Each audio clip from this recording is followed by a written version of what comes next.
नमस्कार दोस्तों, welcome to my channel. जैसा कि आप सबको पता है, मैंने पहले भी बोला था कि मेरे इस चैनल पे 3 इम्पोर्टेंट बातें करूँगा। एक लाइफ से रिलेटेड, दूसरा बिज़नेस से रिलेटेड और तीसरा एंटरटेनमेंट से रिलेटेड। आज के इस वीडियोज़ में हम उन तीनों पहलुओं को छुएँगे। एंटरटेनमेंट का मतलब सिर्फ़ मूवीज़, मस्ती, मैजिक ये सब नहीं। एंटरटेनमेंट का मतलब वो सारी चीज़ें भी हैं जो हम अपने डेली लाइफ में करते हुए मतलब एक आनंद की अनुभूति के साथ अगर कोई काम करते हैं और उसमें अगर मुझे अ, मज़ा आता है, तो मैं उस एंटरटेनमेंट की बात भी इस चैनल के माध्यम से करूँगा। तो दोस्तों, आज इस वीडियो में आप 3 बड़ी हस्तियों के से रूबरू होंगे। ये 3 बड़ी हस्तियों को हमने संदीप सर के इवेंट से निकाला है, उनके वीडियोज़ से निकाला है और उनके 3 बड़े क्वेश्चंस जो मुझे लगे कि मेरे इस चैनल और मेरी जो बातें आप लोगों को मैं जो बोलने वाला हूँ, उनसे रिलेटेड है। तो मैंने उन सब चीज़ों को निकाला और फिर इस वीडियो को बनाया। इस वीडियो में सबसे पहले आप एक सवाल का जवाब पाएँगे। वो सवाल ये है कि हम अपनी ज़िंदगी में, हम सब अपनी ज़िंदगी में जब कभी भी डिप्रेस होते हैं, तो उस डिप्रेशन से बाहर निकलने के लिए हमें क्या करना चाहिए? या कौन-सी ऐसी चीज़ है जो हमें बहुत सुकून देती है? तो वो चीज़ है हमारी मुस्कुराहट, हमारी शांति। फिर हमारा किनके साथ उठना-बैठना है और हमारा समर्पण किस चीज़ में है? तो समर्पण के इस सवाल का जवाब हम जया किशोरी जी के जवाब से लेंगे, उनमें ढूँढेंगे। फिर हम बात करेंगे खान सर की।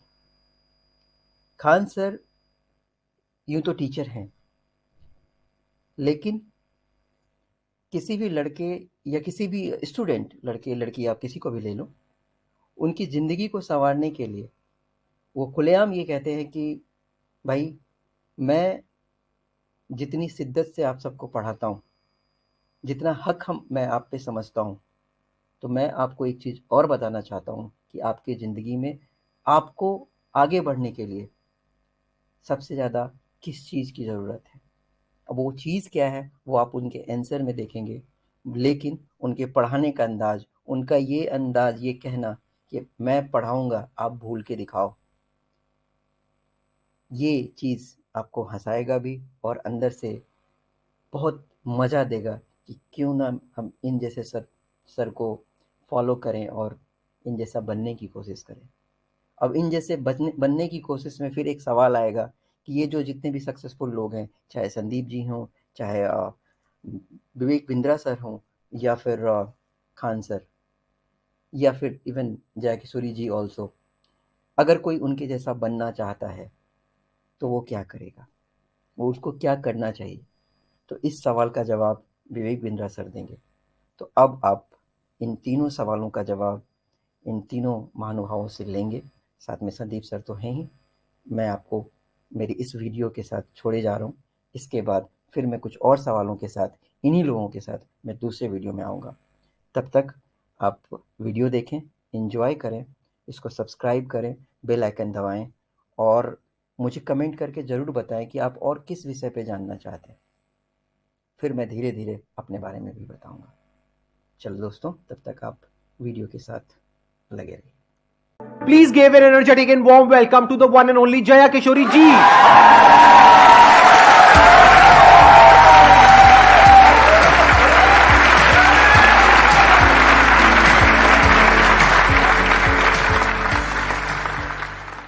इनकी स्माइल में इतनी पॉजिटिविटी है, आई थिंक इनको कुछ बोलने की जरूरत ही नहीं है।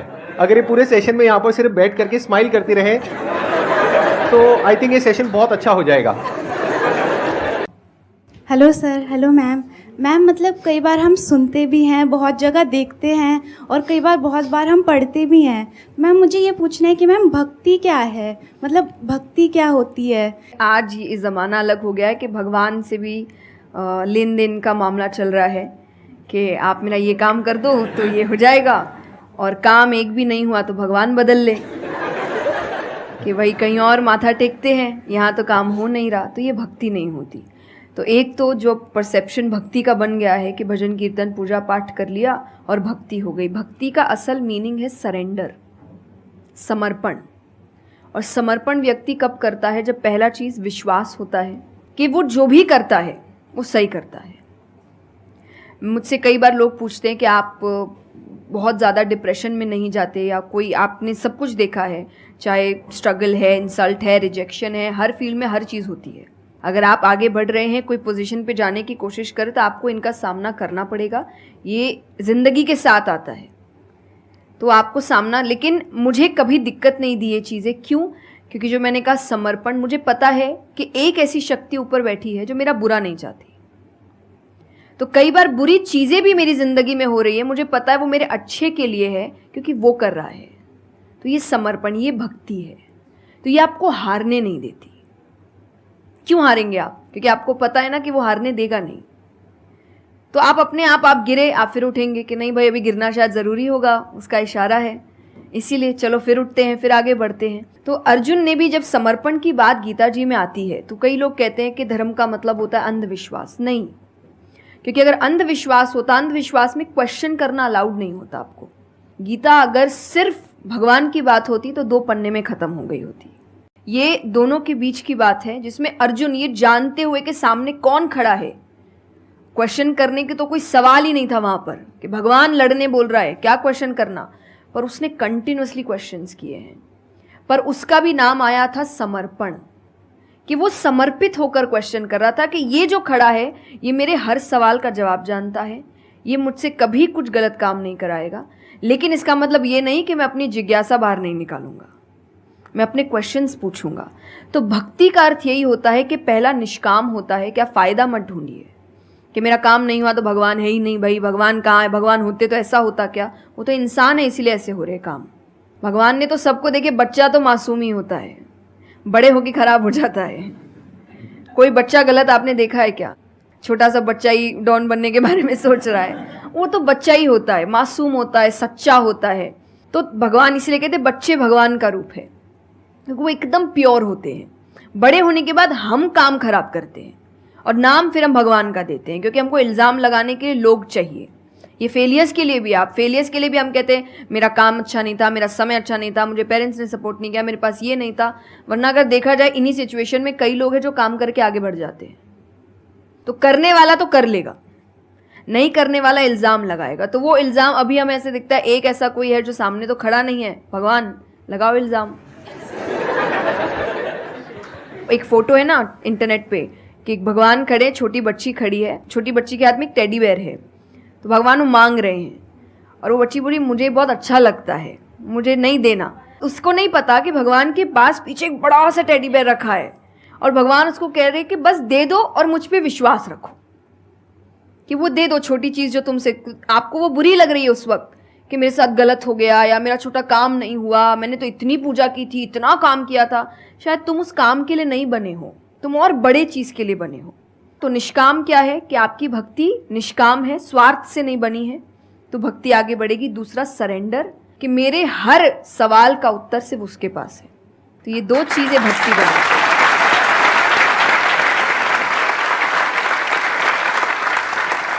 मेरा मन कर रहा है कि मैं बैठ करके बस आराम से आपको सुनता रहूं, मेरे को इतना अच्छा लग रहा है। आप प्लीज़ थोड़ा सा और बोलिए इसके बारे में, भक्ति के बारे में। मुझे सही में बहुत, कितने लोग चाहते हैं कि थोड़ा और बोले? हाँ, क्योंकि इनसे अच्छा कोई नहीं हो सकता इसके बारे में बोलने के लिए। मेरे को पता है आपके पास में और बहुत कुछ है बोलने के लिए, थोड़ा सा आप प्लीज़ और बोलिए। ये 2 चीज़ें जो भक्ति में। तीसरा हम जब करते हैं सत्संग, जो उन्होंने कहा सत्संग का एक सत्य के संग। तो सत्य कौन है? जब हम शास्त्रों में देखते हैं सबसे पहला श्लोक जो श्रीमद् भागवत में आता है, वो भगवान का स्वरूप बता रहा है। उसमें है सच्चिदानंद रूपाय। सच्चिदानंद का मतलब होता है 3 चीज़ें मिलकर बनती है, वो है सत, चित और आनंद। जो ये 3 चीज़ों को जीवन में समझ लेगा सही से, उसने भगवान को समझ लिया, क्योंकि भगवान का रूप ही सच्चिदानंद है। तो सबसे पहला है सच, जो कहा गया सच की राह पर चलो। जो हम ये एक्चुअली आपने एग्जैक्ट वर्ड उस वक्त बोले, मैं अपनी कथा में भी कहती हूँ कि आजकल हम इतनी छोटी छोटी बातों पे झूठ बोलते हैं। कि हम किसी से मिलने जा रहे हैं और हम घर से भी नहीं निकले, अरे 5 मिनट, अरे सिग्नल पे खड़ा हूँ, अरे बस पहुंच गया, अरे क्या हो गया, वो 2 बातें तो सुनाएगा ना सिर्फ कि तुम समय लेकर नहीं आए। पर हम इतनी इतनी सी बातों में झूठ बोल रहे हैं।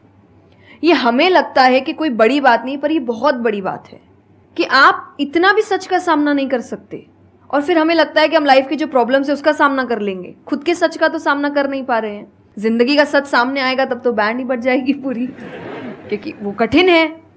जिंदगी आसान नहीं है, किसी के लिए नहीं, भगवान के लिए भी नहीं हुई। आप राम जी को उठाइए, कृष्ण जी को उठाइए, जब तक यहां रहे कोई सुखी नहीं रहा।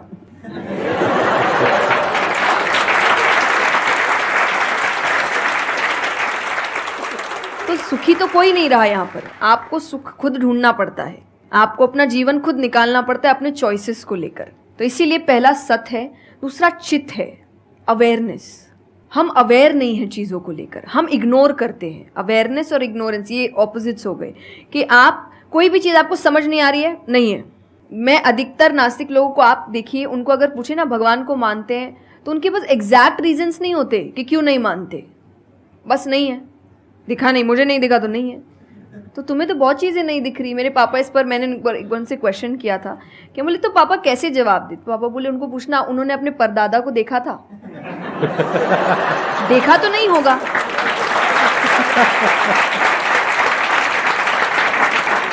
सुना है, दादा से सुना है, पापा से सुना है कि थे, मैंने तो नहीं देखा, तो मैं बोल दूं वो थे ही नहीं। कुछ तो सच्चाई होगी, उसको ढूंढने की कोशिश करो। मैं धर्म के लिए हमेशा कहती हूं कि आपको ढूंढना पड़ेगा। भगवान, मेरे पापा ने मुझे एक बात कही थी, भगवान मानने की चीज है, जानने की नहीं। जानना क्या होता है, पहले इस्तेमाल करे फिर विश्वास करे।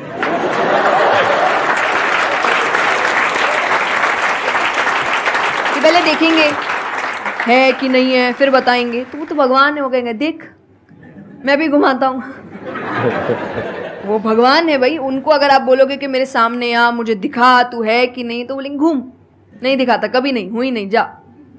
तो भगवान मानने की चीज है, मानो वो अपने आप जना देंगे वो कहाँ है। तो भगवान के लिए माना गया कि पहले आपको मानना पड़ता है, दैट इज सरेंडर, कि मैं मानता हूं, मैं इसीलिए पढ़ रहा हूं। अधिकतर लोग अभी पढ़ क्यों रहे हैं, जान क्यों रहे, गलत साबित करने के लिए। और दुनिया के लिए भी, आप किसी भी चीज को जानने की कोशिश करो तो सिर्फ एक खाली दिमाग से जानने की कोशिश करो, अपने दिमाग से नहीं कि मुझे गलत साबित करना इसलिए पढ़ता हूं चलो। तो फिर आपका दिमाग सीधा उस गलत बात पे ही जाएगा कि देखो मैंने तो बोला ही था गलत है, और उसके आसपास कितनी अच्छी बातें लिखी होगी आप देखेंगे नहीं। पर आपको जो बस साबित करना है, आप उस, लोग सुनते भी आजकल इसीलिए हैं। मैं कथा में एक बात कहती कि बस आजकल कथा ही बची है सुनने वाली चीज, वरना आप कहीं भी 2 लोगों को देखिए वो बोलेगा मैं बोलता हूँ, नहीं मैं बोलता हूँ, नहीं मैं बोलता हूँ। दुख देखिए किसी के, प्रॉब्लम्स को एक बोलता है मेरी जिंदगी अच्छी नहीं चल रही, अरे मेरी उससे भी खराब है। आप किसी से मदद भी कहाँ मांगेंगे कि वो एक दुख सुनाओ वो 4 सुनाता है, तो क्या ही मदद मांगे कि तो मेरे से दुखी है, तू मेरे से और 500 रुपये रख भाई। ये तो लोग हर वक्त कोई सुनना नहीं चाह रहा, और सुन भी रहे हैं तो इसीलिए कि ताकि बस मैं बोल सकूं, कि ये खत्म करे बस जल्दी से, ये चुप हो ताकि मैं बोलूं। तो ये बंद करिए। भगवान ने अर्जुन की पहले पूरी बात सुनी थी, एक बार भी बीच में इंटरप्ट नहीं किया, उसकी पूरी बात सुनी। क्यों? तभी वो आंसर ठीक से कर पाएंगे। अगर आप बीच में हर चीज में इंटरप्ट करेंगे, लोगों के ओपिनियंस में इंटरप्ट करेंगे, तो आप उनकी बात को नहीं समझ पाएंगे। जितना सुनेंगे उतना सीखेंगे, क्योंकि बोलोगे तो वही जो आता है, पर सुनोगे तो कई बार ऐसी चीजें पता चलेगी जो नहीं पता, जो नहीं आता है। तो दोस्तों सुन लिया आपने जया जी को। अब आपको समझ में आई कि अपनी ज़िंदगी में एक स्माइल, एक छोटी सी स्माइल, उसका क्या महत्व है, भक्ति की क्या मायने है।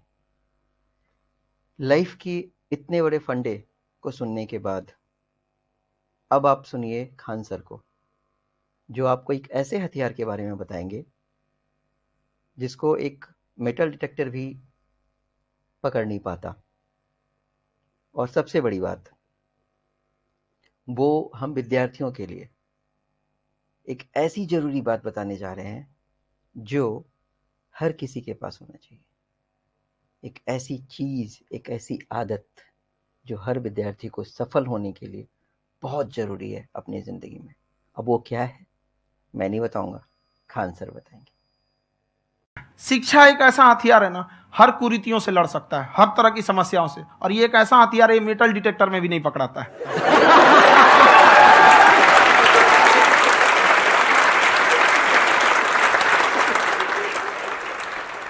मेरा क्वेश्चन ये है कि अभी प्राइवेट ऑर्गेनाइजेशंस में पीटने का, पनिशमेंट का ये सिस्टम जो है खत्म हो गया है। हम आपके वीडियो में देखे हैं सर कि आप एक बड़ा सा रोल रखे रहते हैं, पुलिस वाला लाठी है वो, पुलिस वाला लाठी है, और स्टेज पे बुला के बच्चों को उसी से धुनाई शुरू कर देते हैं मस्त एकदम से, है ना।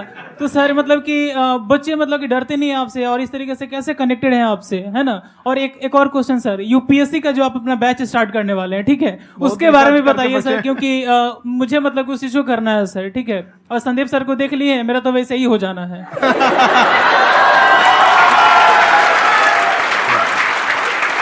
क्या हो जाना है?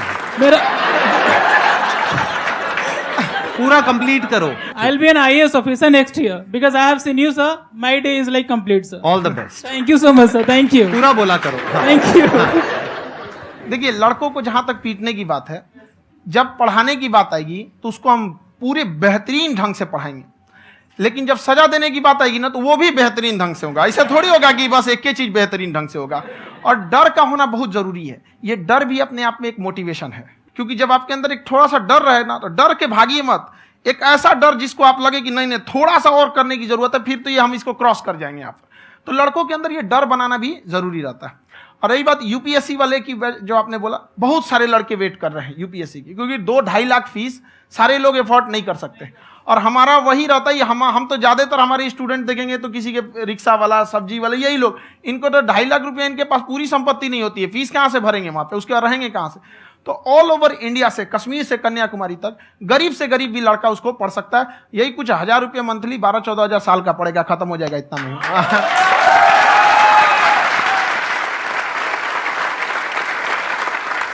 ये जो डंडे वाली बात इन्होंने कही, ये सच है? मतलब आप सच में एक डंडा रखते हो? पुलिस का ही है वो। और मारते हो? हाँ, कि मतलब अगर कोई लड़की छेड़ता है या ऐसा कोई भी उल्टा पुल्टा काम पढ़ाई करता लिखाई है, कुछ भी गलती करेंगे तो पिटाएंगे वो यहाँ पे, कैमरे पे, ऑन कैमरा, जैसा भी रहे, कुछ भी पिटाना तो उनको फिक्स है। एक तो कोई मतलब विधायक जी थे, उनके लड़का को पीट दिए, तो चला है दल बल लेके अपना वहां पे। उसने घर पे नहीं बताया था कि सर ने पीटा है, बस बोल दिया कोचिंग में पीटा है। बाद में पता चला हम पीटे हैं, तो उसके पिताजी मेरे सामने और पीटे।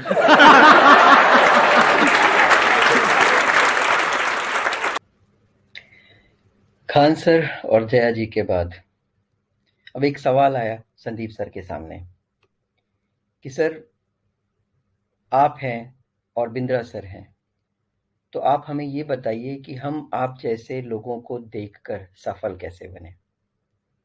तो दोस्तों, फिर वही बात आई ना, लोग हमेशा सफलता को देखते हैं, एक सफल व्यक्ति को देखते हैं, लेकिन वो व्यक्ति सफल कैसे हुआ, उसकी जर्नी क्या थी, उसने कितनी रातें रो के बिताई, वो तन्हा है सबसे ऊपर या उसके साथ आज जब वो सफल है तो इतनी बड़ी भीड़ है, तो क्या वो भीड़ हमेशा थी?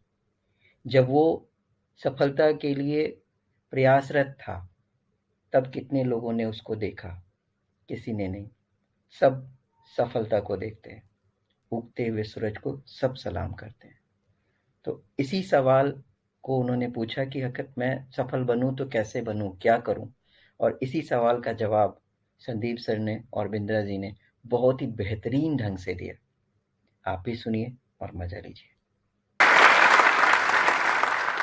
सर, पहले तो आप दोनों ही मेरे गुरु हो सर, और थैंक यू सो मच। मतलब मैं आज बहुत ही लकी फील कर रहा हूँ। और मैं आप दोनों से एक ही सवाल है, आप दोनों ने भी एक यूट्यूब से ही जर्नी शुरू करी थी, अगर और भी डॉक्टर विवेक बिंद्रा और संदीप महेश्वरी हमारे देश को चाहिए, और वो कैसे बनेंगे, वो मेरा क्वेश्चन है सर। मुझे लगता है इसका आंसर संदीप सर को देना चाहिए। अरे सर, दोनों से सर। हाँ, आप कहते हैं तो मैं ही आंसर देता हूँ। इसके लिए सबसे जो ज़रूरी चीज़ होती है ना, वो होती है हमारे अंदर एक आग होनी चाहिए, नंबर 1। ये आपको कॉमन नज़र आएगी हमारे दोनों के अंदर। अगर कोई इंसान हमको देख करके इंस्पायर हो करके कुछ कर रहा है तब तो ठीक है, बट हमको देख करके बस एक्साइटेड हो रहा है और कह रहा है कि मैं करूँगा, तो there is a strong possibility वो कुछ दिन में छोड़ देगा, क्योंकि बहुत अप्स एंड डाउन्स आते हैं। मेरी लाइफ में बहुत अप्स एंड डाउन्स आए हैं, इनकी लाइफ में भी आए होंगे। यूट्यूब पे भी मुझे 10 साल हो गए हैं, आई थिंक आपको भी 10 साल नियर अबाउट हो गए, ज़्यादा हो गए हैं। 2014 में शुरू किया था मैंने। इनको 8 साल हो गए, मेरे को 10 साल हो गए। तो आई एम श्योर आपने भी बहुत सारे अप्स एंड डाउन्स देखे होंगे अपने इस यूट्यूब के करियर में। बहुत तरह का आपने ट्रांजिशन किया। शुरू में आई थिंक आप इंग्लिश की वीडियोस बनाते थे, फिर धीरे धीरे आप हिंदी पे आए, तब जा करके कहीं पे एक सक्सेस मिली इनको भी और मेरे को भी।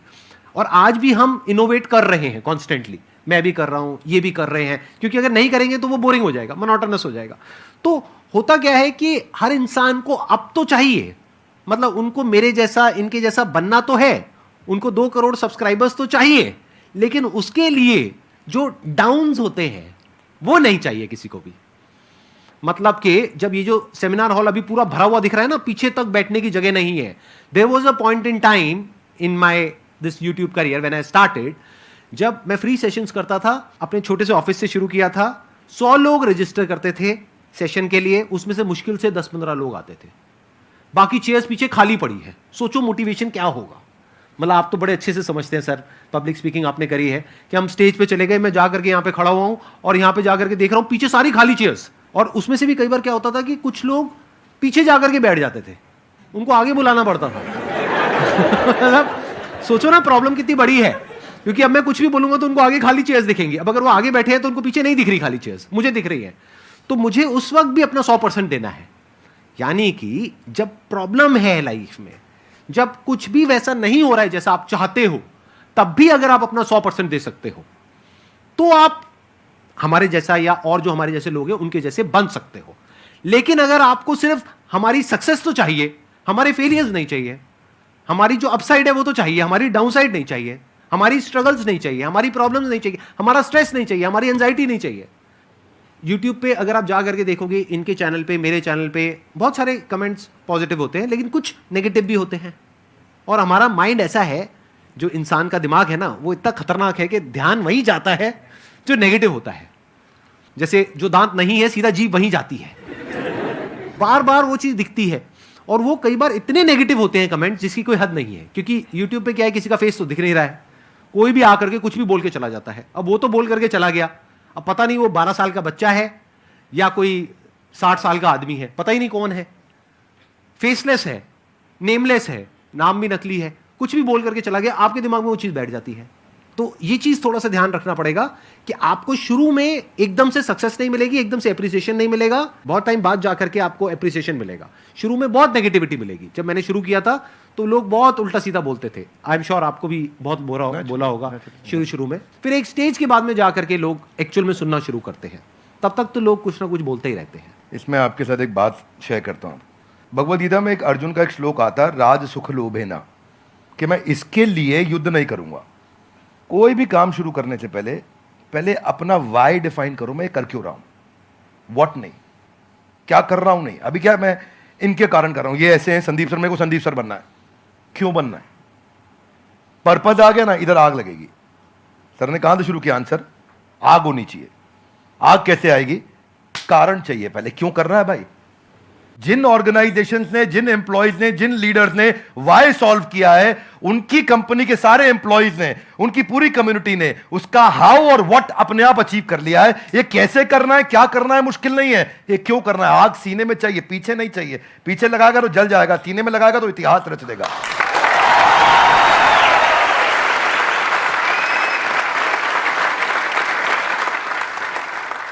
Only substantiating to what he said कि आग होनी चाहिए, वो कारण चाहिए। अर्जुन शुरू में युद्ध नहीं करना चाहता था, क्योंकि उसको कारण ही समझ नहीं आ रहा था मैं युद्ध क्यों करूं। उसको लगा कि यार मैं राजसुख के चक्कर में करने लग रहा हूं तो, और वो ईमानदार आदमी था, पहले ईमानदारी बाद में दुकानदारी।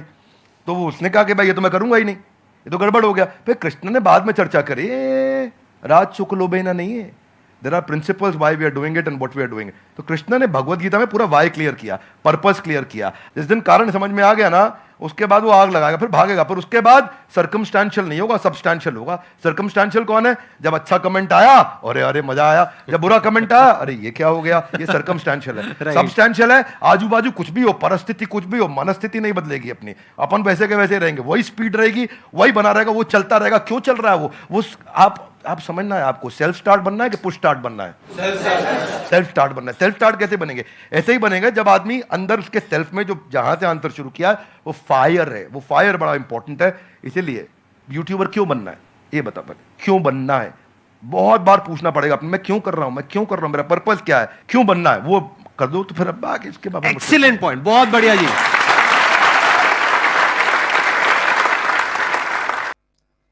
तो दोस्तों, आज का ये वीडियो आपको कैसा लगा? आशा है कि आप लोगों को ये पसंद आया होगा, और अगर आया है तो प्लीज़ इसको शेयर कीजिए, सब्सक्राइब कीजिए और बेल आइकन को ज़रूर दबाइएगा, ताकि नेक्स्ट जो वीडियो बनाऊं तो आपको नोटिफिकेशन मिल जाए। मैंने इस चैनल को इसलिए बनाया क्योंकि मैं इस चैनल पे लाइफ, बिजनेस और एंटरटेनमेंट, इन तीनों के बारे में बता सकूं, आपसे कुछ शेयर कर सकूं। लाइफ इसलिए क्योंकि ये मेरा मानना है कि हमारी ज़िंदगी का सबसे बड़ा गुरु हमारा लाइफ होता है, हमारा एक्सपीरियंस होता है। और उस चीज़ को अगर हम आपके साथ शेयर करें, अलग अलग लोगों की बातों को उठाकर, जिनसे हमें फ़ायदा हो, जिससे हमारा लाइफ कुछ पॉजिटिव इफ़ेक्ट उस पर पड़े, या किसी वो सुनने के बाद किसी और के ऊपर पड़े, तो वो मैं आपके सामने लेके आऊँ। बिज़नेस इसलिए क्योंकि मैं एक मैनेजमेंट ग्रेजुएट हूँ, 16 साल का मेरा सेल्स एंड मार्केटिंग का एक्सपीरियंस है, लिखता भी हूँ, कंसल्टेंसी भी करता हूँ, बहुत सारी चीज़ें हैं। तो उन चीज़ों पे भी अगर कोई मेरे पास विषय आता है तो मैं उन चीज़ों को आपके साथ शेयर करूँगा। जैसे आगे मैं स्टार्टअप के ऊपर शेयर करने वाला हूँ, तो ये सारी चीज़ें आपके पास आएंगी। मेरा वो नेटवर्क जो मेरा प्रोफेशनल नेटवर्क है, एंटरप्रेन्योरशिप का नेटवर्क है, वो भी बहुत थोड़ा अच्छा है, तो मैं उनके एक्सपीरियंस को भी आपके सामने लाऊंगा। तो इसीलिए वो बिज़नेस पार्ट में जाएगा।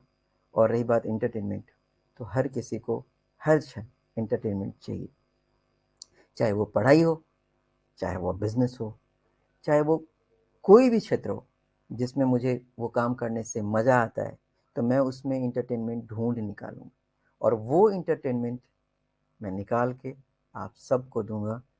मूवी, मस्ती, मैजिक, जो भी हो, वो सब आपके साथ शेयर करूंगा। आपको क्या चाहिए, आप नीचे कमेंट कर सकते हैं या डायरेक्ट मेल भी कर सकते हैं। हाँ, मैं राइटर भी हूँ, तो मेरी किताबें भी आएंगी, उसके बारे में भी मैं बात करूँगा।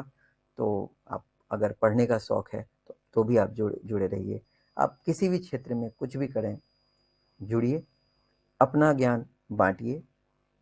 और कहते हैं ना, बांटने से सब कुछ बढ़ता है। तो ज्ञान एक ऐसा धन है जिसको अगर आप बांटते हो तो बढ़ेगा। ये धन भी है और हथियार भी। खान सर ने कहा है ना। चलिए, गुड बाय।